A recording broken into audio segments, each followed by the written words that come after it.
Ponovno lepo pozdravljeni po nekaj angleščine, zdaj tudi pogovor v slovenščini. Z nami so zaenkrat Goran Lukić in moderator Janez Grm, pa tudi Ivan Mitrevski se nam bo prav kmalu pridružil. Mimogrede, naj to izkoristim za trenutek in vam povem, da so torej liki iz nevidnih življenj posebej upodobljeni tudi na sitotisku, ki so ga pravkar že do polovice izvedli tamle pri razstavi. Gre namreč za original, ki bo v 30 kopijah narejen v sitotisk. Lahko ga kupite za 10 evrov pri stojnici Strip Burgerja, ves dobiček pa bo darovan Delavski svetovalnici. Tako da o tem prav kmalu se opravičujem, da smo risarja izgubili, tudi Goran bo nekaj povedal prav kmalu, tako da upam, da boste uživali v teh sicer precej tragičnih zgodbah, ki pa jih je uspel Ivan vseeno na trenutke tudi malo spremeniti v bolj hudomušne. Za kakšne zgodbe gre in za kakšen strip pravzaprav sploh gre, pa naj pove ta trenutno dva nastopajoča, tretji pa, kot rečeno, pride kmalu. Odlično, hvala Pija. Pozdravljeni vsi na predstavitvi novega stripa z naslovom Nevidna življenja. Tako je, avtorja še čakamo. Je pa strip tematika, so ljudje, ki delajo v Delavski svetovalnici in pa ljudje, ki tam iščejo pomoč. Zdaj vodja te delavnice je trenutno z mano in sicer Goran Lukić. Prosim, da ga lepo pozdravimo. Pozdravljen, Goran. Zdravo. Ja. Živo.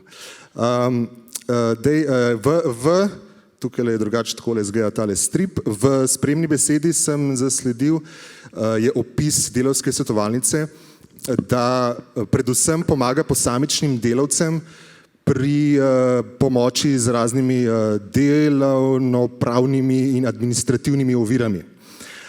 Ampak recimo, če pogledam, tukaj je ena izmed podob v stripu, levo je avtor Ivan, desno je Goran in kot ala Batman in Robin tečeta do Batmobila na pomoč.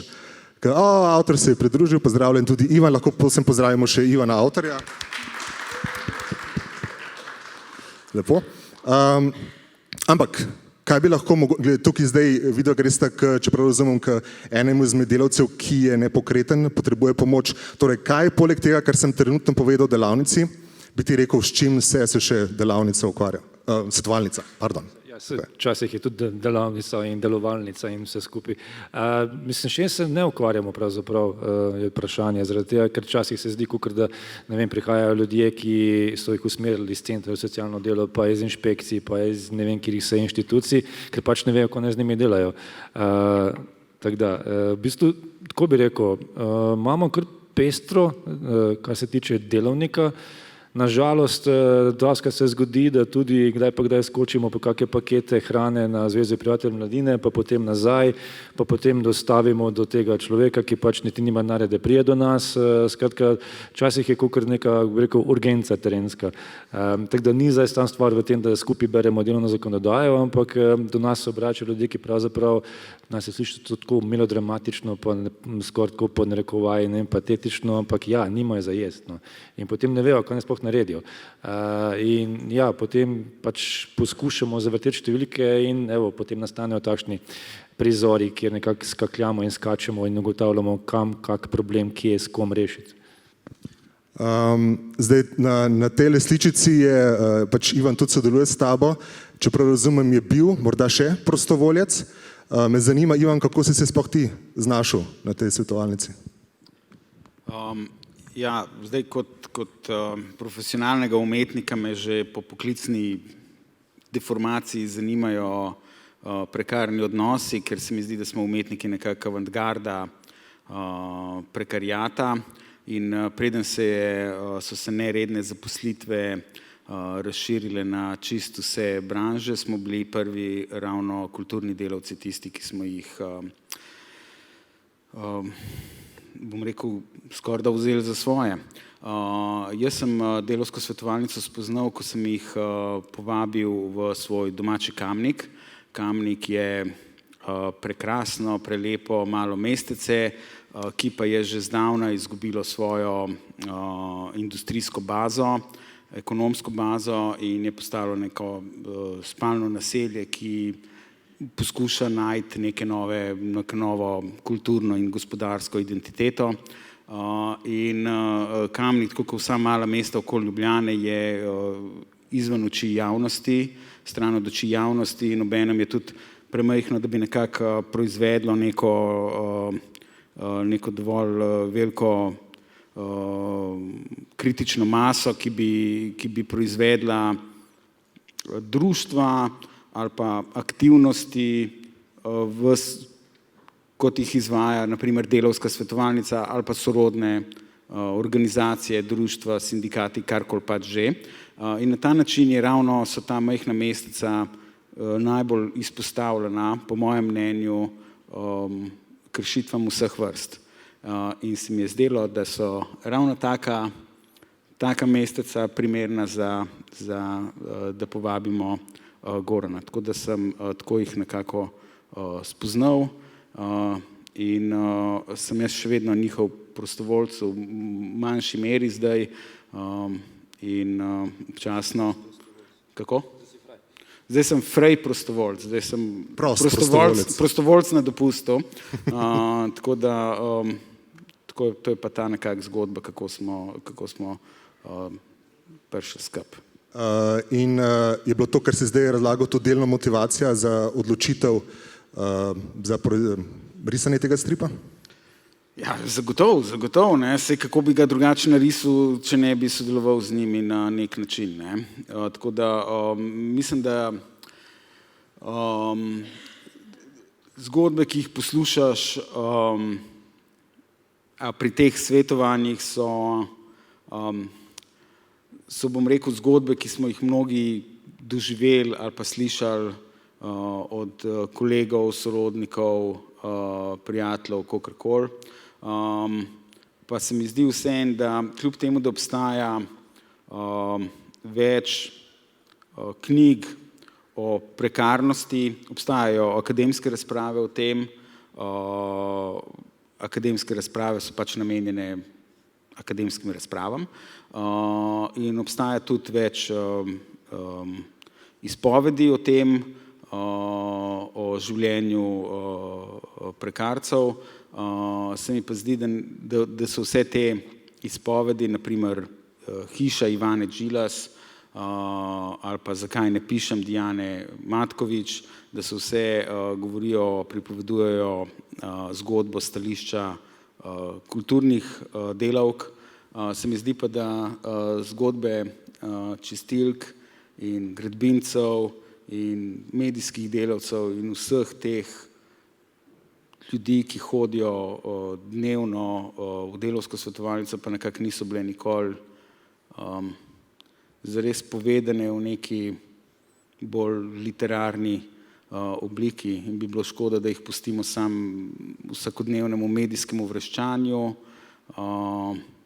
in se mi zdi, da si vseeno zaslužijo neko literarno obravnavo. No, te zgodbe si zdaj predstavil v stripu, tako da, Goran, zanima me, kateri stripi so pa te všeč? Zdaj se me pa dobil. Pojma nemam, da ti povem po pravici. Zato, ko po pravici povedano, ne samo, da ne berem stripov, niti knjig ne berem, kar ni glih za meni v plus, ampak evo ga, zelo iskrena izjava, drugače ne morem reči. Kaj pa od Ivana stripi? Ja, ta Nevidna življenja je zelo dober, tako da. Za tiste, ki ne vejo, Ivan do Nevidnih življenj, predvsem znan kot avtor stripov za mlajše. Letos je Rdeča raketa in Zeleni planet, strip za mlajše, nominiran tudi za Zlate repce in Nevidna življenja žal ne. Zdaj pa, no, ampak glede na to, da ne bereš stripov, nisi seznanjen z njimi, kako si se potem odločil za to, da boš Ivanu prepustil to stripovsko To ni predstavitev. bila odločitev, to je bila seznanitev, zaradi tega, ker je preprosto prišlo do tega, da nekako tekom pogovora je prišlo do te ideje, zdaj niti ne vem, kjer je točki, kjer ga dne, kjer je ura, to logično, da ne morem vedeti, ampak tista točka je bila v bistvu tako, ok, naredimo to, v bistvu naredi to seveda, jaz ne bom tega stripa delal. In bo samo to, da smo mu dali okolje, torej pač tam je imel svojo mizico v kotu, mi smo že tako in tako imamo lepo delovno okolje z rešetkami tam okoli v pritličju. In ja, kot si že rekel, perspektiva muhe ali kako, da si tam bil pol leta, gledal, opazoval riso in v bistvu so sprot nastajale zgodbe. Mi smo pa bili pač del tega, vede, ne vede. Tako da včasih sem tudi celo sam pomislil, ko nismo imeli, ko bi rekel, kulturni v komunikaciji med sabo pač s delavci in potem včasih pomisliš, vemo, ko pa zdaj tukaj Ivan narisal iz te situacije. Tako da ja, mislim, če bi včasih kak dan prišel do nas, bi si tudi mislil, kdo so pa ti. Tako da, ker ja, mislim, koliko to zgleda, Ivan me je na koncu obtožil, da smo mi krivi, da se je zredil, zaradi tega, ker je pač pri nas veliko čokolade. Nismo mi tisti, ki jo kupujemo, mi smo tisti, ki jo pač prisilno konzumiramo, ker dosti naših članov v znak zahvale nam to prinaša in seveda pač v znak zahvale ne boš rekel ne. In ja, potem seveda se to tudi v stripu znajde.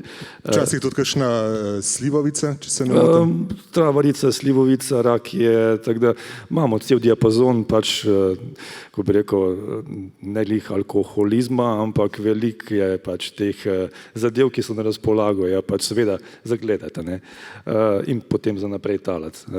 Tako da, ja, ampak vse to je del tudi te, ko bi rekel, tega smeha, ki ga imamo. Vse to je del tega, ne vem, tega zaupnega okolja, ki se je spostavilo. Mislim, ker ko ti nekdo nekaj prinese, to pomeni ti zaupa, to pomeni, da pač je nekaj bilo narejeno pozitivnega. In tudi ko recimo, ne vem, ko smo, ne vem, da ste vsem tem času sodelovali, se je spostavljalo to zelo iskreno okolje komunikacije. In to se vidi v komunikaciji in zato meni to zelo pomembno, da se tudi vidi skozi strip to. V bistvu, to so zelo intimne zgodbe, pa zelo iskrene zgodbe in zelo hudomušne na koncu, v bistvu, na koncu zgodbe. In tukaj se vidi pač ta, ko bi rekel, da se smejemo v brke, po narekovaj kapitalu, da pač ne, to nam pa ne boste vzeli, da se lahko pač usedemo, pogovorimo in smejemo. Zdaj tukaj lahko vidimo tudi, je eden izmed zadev, ki je kritizirana, je tudi bolj šlampasto uvajanje, ki so ga deležni določeni delavci na svojih mestih delovnih. In je tako, kar pomeni, da strip ne samo, da komentira to določeno tematiko družbenega področja, je tudi kritičen do nje, kar je kar redkost, bi lahko rekli, na področju slovenskega stripa. Ivan, kaj misliš, še kakšen specifičen razlog za to, več razlogov? Če je kak specifičen razlog, da smo kritični do področja, ki ga obravnavamo? Ne, mislim, da ne. Če obravnavamo neko področje, moramo... Oziroma, da gre za družbeno komentirajoč strip. Ja, mislim, pri družbeno angažiranih, politično angažiranih literarnih delih, stripih ali karkoli, je vedno malo smešno, bolj ko poskušaš izobraževati svojo publiko, bolj ta publika beži stran od tebe, ker mislijo, da jim samo nekaj pametuješ, kar v resnici jim. Ampak vseeno mislim, da je ta stik z bralstvom v tem primeru vzpostavljen s tem, da smo vsi ali pa praktično vsi šli skozi neko situacijo, ki je zelo podobna situacijam, ki so opisane v stripu. Pa mogoče še bi se vrnil še nazaj, če smem. Izvoli. Goran ni omenil nobenega stripa, ki bi mu bil všeč, ker sploh ne bere in ga to sploh ne zanima in bere samo odločbe spizov in podobne. ampak obstaja že en strip, zelo znan strip v Sloveniji in v bivši Jugoslaviji, ki je bil zelo popularen in govori o ničemer drugem kot o prekarnosti, to je jasno Alan Ford, in tudi delavci cvetličarne so v resnici v prekarnih razmerjih, nekoč smo se jim smejali, danes pa Alan Forda živimo. Zdaj, v Alanu Fordu so glavni liki tajni agenti, ki skušajo biti več kot zgolj delavci v cvetličarni. Liki v tvojem stripu so pa razni delavci, iščoč pomoč v svetovalnici, ki so kot vidite, ne, po izrazih, po podobi, po njihovih značajih, po njihovih zgodbah so zelo definirani. Recimo tale Veran, čist na desno, ne, je čistilka, ki se večkrat pojavlja skozi strip, je eden bolj priljubljenih likov, oziroma likin. Medtem ko zanimivo, delavci so pa večinoma predstavljeni tako, zasenčeno, če so v ozadju, če so za obrazom, je obraz zakrit, delno prikazan. Me zanima, a je bil kakšen poskus, oziroma kakšna debata o tem specifično izpostaviti kakšne izmed teh delodajalcev? Ne, mislim, zdaj, če sediš dovolj dolgo v delavski svetovalnici, jih prej ko slej spoznaš, ampak ne, mislim, da so v resnici so njihove zgodbe bistveno manj zanimive in jih žene bistveno bolj enostaven motiv, čim več izmozgati ven iz trga. In tako da to je to. Nisem pa bil prej pozoren, da so v resnici ves čas narisani takole s črno barvo kot neki parklji, ampak to je mogoče neka, ne vem, nezavedna umetniška impuls nek iz mene izbil. Jaz zanimivo, da si rekel parklji, ne, torej niso tisti, ki dajo darila, ne, pač pa kvečemu jemljajo zase, ne, niso Miklavži, so parklji. Je pa med drugim so pomenjene določene organizacije pa institucije, kjer je predstavljeno, kot da prekladajo odgovornost glede krivic prizadevanih delavcem z ene na drugo. Me zanima, a je bilo kakršenkoli po izidu stripa odziva od njih, glede na to, kako je bila predstavljena tematika? Goran, mogoče? To bi bilo zanimivo, da bi naredili nek eksperiment, pa da bi kakšnih 10 izvodov poslali z seveda lepim posvetilom na inšpektorat za delo, pa na ministrstvo za delo, pa na zavod za pokojninsko, kot take lepe odložbe štanca, kot ti praviš, pa na zavod za zdravstveno, kot še boljše odložbe štanca v tistih svojih sterilnih prostorih. Skratka, ja, v bistvu ta ideja je še vedno in mislim, da bomo realizirali to idejo, da bomo pač posvetila napisali posameznim šefom posameznih oddelkov z pač seveda hudomušnim tonom, ampak zelo resnim, hkrati, ker pač je del te zgodbe tega stripa, ki si zaslužijo to. Ker kolikor govorimo o nevidnih življenjih, tudi institucije se pa delajo, da so nevidne. Delajo se, da so nemočne, delajo se, da so pač v tej zgodbi samo stranski akter, skozi katerega grejo posamezne številke, oni pa nič ne morajo.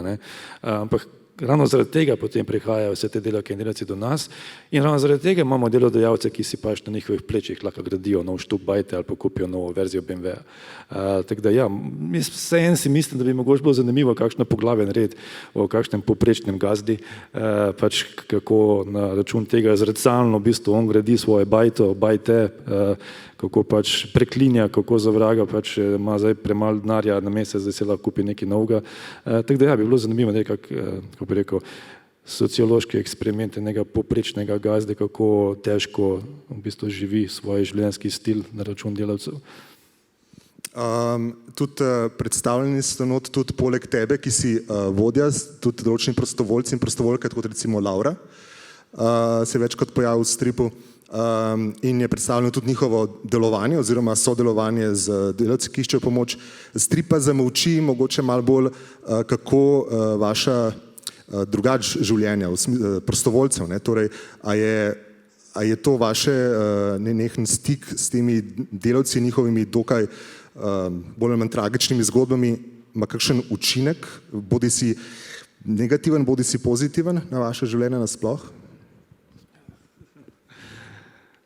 Moram zdaj biti tih. Ne lahko odgovoriš, a je preveč, bomo razkril kakšno skrivnost? Ne, v bistvu zdaj, doskrat je tako, da je pogon oziroma hitrost tistih primerov oziroma vseh oseb, ki prihajajo k nam, tudi to, kar oni so. Moramo povedati takole, zdaj mogoče nazaj vrna zgodbo. Delavci, ki prihajajo k nam, so navajeni, da so našponjeni na hitrost, ki jim jo dajo delodajalci. In v bistvu oni prvo morajo si najti čas. To pomeni, da si morajo najti čas, da do nas pridejo. To pomeni, da si najdejo čas, bodi se nas pokličejo v nenormalnih urah, bodi se, da nas v bistvu kontaktirajo, da pridejo v nenormalnih urah. A lahko pridemo ob 6, a delate v soboto, a ste slučajno v nedeljo. In potem mi njim počas razlagamo pač tudi preko teh malo bolj grobih odgovorov, halo, človek, daj, pač, ko hočeš od nas, daj, počakaj, umir se, koliko časa rabiš, da se usedeš, da priješ k nam za dokumente, ki jih rabiš, ker oni hočejo takoj. Kdo jih je v to socializiral? Delodajalci. Oni hočejo takoj rešiti problem. In potem, ko pridejo končno do nas, v bistvu rabijo 7-8 minut, če tako rečem karikirano, da se sploh umirijo. Zaradi tega, ker to bruha ven iz njih, kar se tiče, imam taj problem, pa potem moram zdaj urediti papirje, pa moram plačilno listo zrihtati, zaradi tega, ker pač moram zdaj, da se jim mudi, zaradi tega, ker me šef gleda, zaradi tega, ker moram zdaj to narediti. Tako govorijo. In potem moraš to dešifrirati in ugotoviš, da ni sam to problem. Da ni sam problem ena plačna lista, da ni sam problem v tem, da morajo to zdaj zrihtati, da je problem to, da njim normalno, da pač v takem tempu delajo, da v takem tempu živijo in da pričakujejo, da drugi isto v takem tempu delajo in živijo. In potem, kako to vpliva na nas, tako da v bistvu nekako dostikrat se zgodi, da to ni samoumevno, da nam rečejo, halo, pač odgovor me na telefon čim prej, ker če pokliče, pa če se mu ne javim, potem to problem.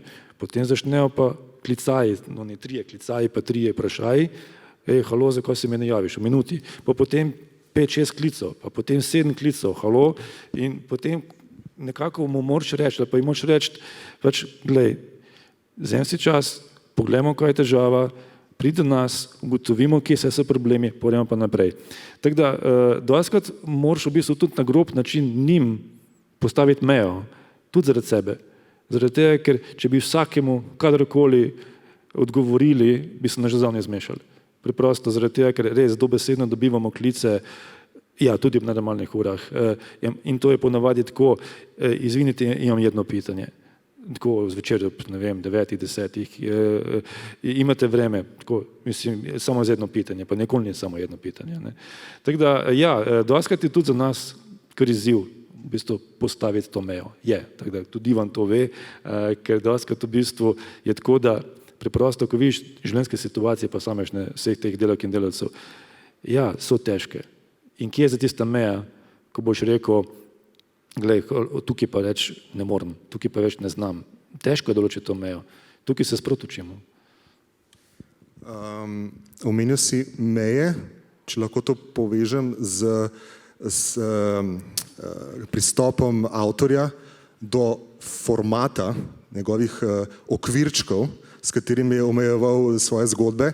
Tukaj lahko vidimo, vzgori je vzet primer iz Zelenega planeta, letos nominiranega, spodaj je odlomek iz Nevidnega življenja. Pri obeh stripih, oziroma Nevidna življenja, se nadaljujejo v formatu, ki je za Ivana značilen, bil do zdaj, torej 6 kvadratov na stran, lepo somernih. Me zanima, a si sploh razmišljal, da bi mogoče za ta strip to tematiko kakorkoli spremenil format in če si, zakaj si se potem odločil za to, če pa nisi, zakaj sploh nisi razmišljal o tem?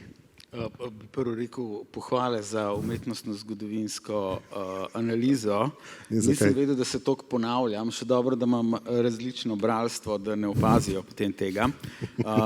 Ne, večkrat sem razmišljal o tem, kako bi ta strip narisal in na koncu sem se odločil za tole črno-belo varianto narisano z barvico in nekaj časa sem poskušal kar z razredčenim črnilom in čopičem, na povrh katerega sem dorisal detajle in je super izgledal, odlično je izgledal, prav prelepo, ampak za strip se mi je zdel preveč togo in je bilo premalo akcije povedane, pa se mi zdi, da bi potem s tem strip postal mal bolj melanholičen in sem se hotel tega nekako vzdušja izogibati. Teh 6, jaz sem zelo rad te kvadratke, ne maram eksperimentirati z velikostjo kadra, se mi zdi, da je tam mi najbolj ustreza, ker se mi zdi, da je potem bralec nekako kot bi gledal film in se mi zdi ta, bom rekel, Instagram format, ker so samo kvadratki narisani, se mi zdi najbolj primeren za to, pa je tako nekako najbolj neutralen format, tako da ga zelo rad uporabljam. Bi pa mogoče kdo drug, če bi risal, bi jasno naredil te kadre v diagonalo ali pa kakšne take igrice, ampak Kakšne kaj? bi kadre narisal tako, kot jih zdaj rišejo, naprimer v superherojskih stripih, da so čez celo stran, potem je pa po nekih poševnih črtah razdeljen kader na različne segmente te akcije. Pestrost dogajanja. Tako je neko dogajanje, tako da se mi zdi, da pa takole je mogoče kadriranje samo dosti bolj dolgočasno, ampak zato pride v ospredje zgodba, no, in to je tisto, kar me zanima pri stripu, no. Zanimivo je tudi, da ne samo, da so te zgodbe predstavljene tudi delno na lahkoten in duhovit način, ampak tudi na rahlo nadrealističen, mogoče celo absurden oziroma absurdističen. Recimo tukaj le vidimo delavca, ki se imenuje predstavljanje noter kot Alija in mislim, da njegova zgodba je bila ta, da je padel po zidarskih odrih na tla in ker je dokaj relativno v redu preživel, se ga potem delavci imenovali Veverica in potem ga Ivan pač riše za veveričim repom zaradi tega. Potem recimo tukaj vidimo lahko referenco na znani sketch Montyja Pythona, Inštitut za hecne hoje tukaj kot predstavljen, ker dejstvo je, da zelo veliko delavcev, ki išče pomoč, saj po stripu sodeč, imajo težave ravno z raznimi fizičnimi poškodbami. Pa recimo tudi, tukaj pa lahko vidimo, kako naj bi si delodajalci predstavljali, kako bi bilo najboljše z delavcimi odpraviti, ne? Ko bi se poškodovali ali ostareli, bi jih samo napokali v smetnjak lepo. Ne? Tako vidimo, kako njihove nožice štrlijo ven. Me zanima, če si, Ivan, odkot ta pristop? Ta pristop prihaja od tega, da tam sem sedel in te fukine scene se same dogajajo. Prav res je, včasih ne moreš verjeti, kaj vse se zgodi in jaz sem to v resnici res samo narisal. Človek Veverica sicer nima repka, ampak vseeno je skočil z gradbenega odra v tistem delčku sekunde, pristal na kupu peska, neki zaplati peska in se zmazal brez poškodbe. In te nadrealistične zgodbe se dejansko dogajajo na vseh slovenskih deloviščih. In jaz mislim, da ima skoraj vsak od nas kakšno tako zgodbo, ki bi spadala v ta strip, v nek tak Monty Python kontekst. Omenjaš vsak izmed nas, tako da med drugim večinoma se mi dobil vtis, da so predstavljeni fizični delavci, ampak dosti je tudi delavci z drugih področji, ki iščejo pomoč, na žalost. Ampak kar zadeva recimo zelo velike tudi ne samo ljudi, ki pač naših državljanov, ampak tudi iz tujine. In me pa zanima, pač večinoma iz bivše Jugoslavije, ampak vse več se pač tudi pojavlja, čeprav razumem, ljudi, ki pa vas iščejo pomoč, so iz Azije, iz Indije, iz Turčije. A je kakšna razlika med, kako morate vi pristopati do njih, obravnavati, ali pa njihove same izkušnje se kaj razlikujejo od ljudi iz bivše Jugoslavije ali pa naših državljanov? Goran. Mislim, ne gre mi iz glave ta zgodba okoli Veverice. Tudi zaradi tega, ker dostikrat, ko se pogovarjamo o stripu, vedno pride ta Alija / Veverica ven. Zaradi tega, ker tukaj gre tudi za, ne samo to, da se mu je to zgodilo, ampak kako je to povedal. Da preprosto on je to zelo normalno razlagal. Mi tam v bistvu Moraš vedeti, da ni bil tam edini v tistem trenutku v policijskem prostoru svetovalnice, kot to razlagal. Tam so bili drugi delavci, pač, ki so imeli svoje težave. In ko on to začel razlagati, so se drugi, ki so imeli svoje življenjske težave, obrnili in so se začeli smejati vsi skupaj. Torej, kar nekaj je to nastalo kot nek mini dogodek. No. In on je smrtno resno razlagal, da jaz sem samo gledal, kako čuda padnem na onaj pesek tam dole, v zraku. In on je smrtno resno to razlagal. In od takrat naprej je pač logično, da veverca. In mislim, takih zgodb, seveda pač v tistem trenutku se ti zdijo res najdravične, ampak on je, hvala Bogu, pač tako preživel. In ta, ko bi rekel, način pripovedovanja in potem tudi nekako same ironije je ogromno je tega. Nažalost, pač tudi na podlagi takih zgodb. In tudi na podlagi tega se potem lahko nekako skupaj smejemo na koncu koncev. Kar se tiče pa recimo temu različnih tipov, če tako rečemo, zgodb oziroma lokacij, ja, jaz sem tako mogoče zdaj malo generaliziral, ampak ne vem, ko se pogovarjam z posameznimi, recimo fanti, recimo primer Indija, moja izkušnja je, da dostikrat ti fantje preprosto samo hočejo čim prej zbežati. Torej čim prej iti naprej, ker nimajo denarja za nazaj, čim prej hočejo iti torej iz Slovenije, ne nazaj, pač zaradi tega, ker spet tam jih čakajo dolgovi in je izjemno težko v bistvu karkoli narediti, ker preprosto njihova hitrost migracij si sploh ne moš predstavljati, kakšna je. Oni v bistvu zjutraj nehajo delati, ker ne dobijo denarja, popoldne so že na poti prek Italije proti Portugalski. Taka hitrost migracije. To zaradi tega, ker za njih je res dobesedno res čas denar. Ker oni so prišli sem v Slovenijo obteženi z dolgovi 10.000 ameriških dolarjev dobesedno in oni morajo ta dolg odplačati.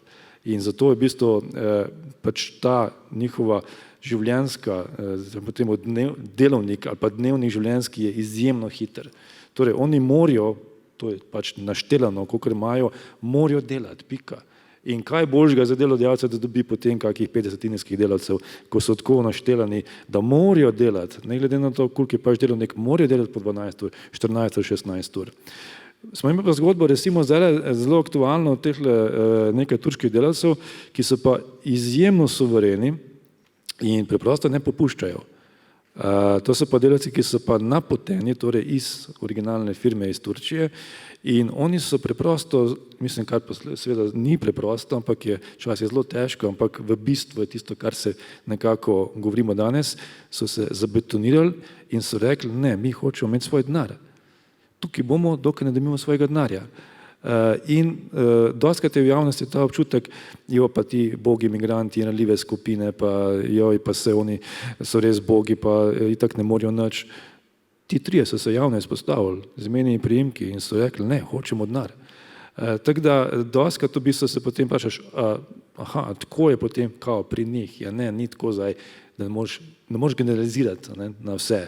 Ampak hočem povedati to, da kako je potem odnos oziroma hitrost oziroma sam delovnik posameznika tudi odvisno od tega, s čim se je obtežen. In če imaš, kot sem rekel na začetku, indijskega delavca, ki je v Indiji dolžen 10 jurjev, ali pa bangladeškega delavca, našega kolega, ki je bil dolžen 14 jurjev in so se tako specializirali na trg dela, potem nekako poskušaš razumeti, zakaj bežijo čez Slovenijo, čim prej, da dobijo čim prej denar nazaj. In bi si pa želel več zagotovo takšnih zabetoniranih, ko bi rekel, tudi zajebanih delavcev, ki rečejo, ne, zdaj pa tukaj počakal na denar in konc. Mogoče kakšno vprašanje iz publike še, slučajno? Če pa ne, Goran in Ivan, super strip, meni zelo všeč.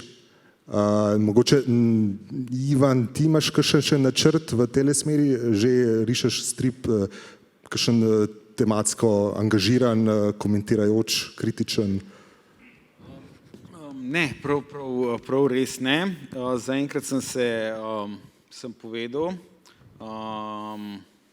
Kar si imel zapovedati. Naslednji strip, ki ga mislim izdati, je nemi strip za vrtčevsko mladino. Notri nastopajo kužki, zajčki, oslički in se igrajo v vrtcu. In je sicer zelo odštekan, ampak še vedno ne toliko odštekan kot zgodbe, ki jih slišiš v Delavski svetovalnici. Ki, čeprav razumem, odlično razumem, ok, moramo iti. Goran, samo še povej, naslov svetovalnice, če se ne motim, v Ljubljani je, oziroma, če bi kdo slučajno kdaj hotel iskati pomoč, kam ne se obrne, kaj je najlažja, najhitrejša pot? Upamo, da ne, no, ampak... No, najhitrejša fizična pot je Dalmatinova 4, tisti polkletni prostor, prva vrata levo, tam smo mi, drugače imamo brezplačno številko, 0841 434, ki ima delovni čas. Tako da, ja, kakršnekoli zadeve so že, ne moramo vsega rešiti, to definitivno ne moramo rešiti vseh težav sveta, to nismo za to poklicani, ampak sem podobal za eno idejo, ko si ti rekel, Ivan, tiste odločbe od Spiza, da časih bi bilo dobro, ker na drugi strani imamo res nevidne institucije, na drugi strani nevidnih življenj so nevidne institucije. In bilo zelo zanimivo, da bi mi v vseh teh pritožbah, ki jih pišemo na te nevidne institucije, torej na Zavode za zdravstveno, pa na Spiz, da bi v bistvu priložili zraven strip, da bi priložili zraven vizualni material, ker da je stvar bolj osebna. Ker na drugi strani so ljudje, ki se pač delajo, da niso v tej stvari osebno. In bilo zelo zanimivo, da bi v bistvu malce tukaj ponudili Ivana, pa da bi zraven predložili še kakšen vizualni material pri pritožbi. Evo, to je ta človek, ki ga vi hočete pač nazaj poslati delati, kot cel polaman. Sledi v programu Šiška zdaj Vinšlus, njegov masterclass. Goran, Ivan, hvala. Strip je super, kupite ga. Pozdravljeni. Še enkrat aplavz.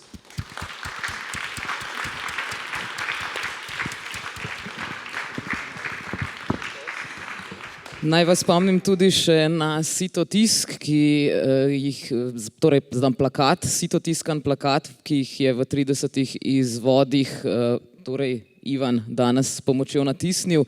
Če ga kupite na stojnici Strip Burgerja za 10 €, boste pravzaprav darovali tudi, oziroma sploh Delavski svetovalnici, saj bo šel ves izkupiček od prodaje Delavski svetovalnici. Sicer pa tudi zdaj bo čez dobrih 10 minut pogovor z Vinšlusom, kot je povedal Janez.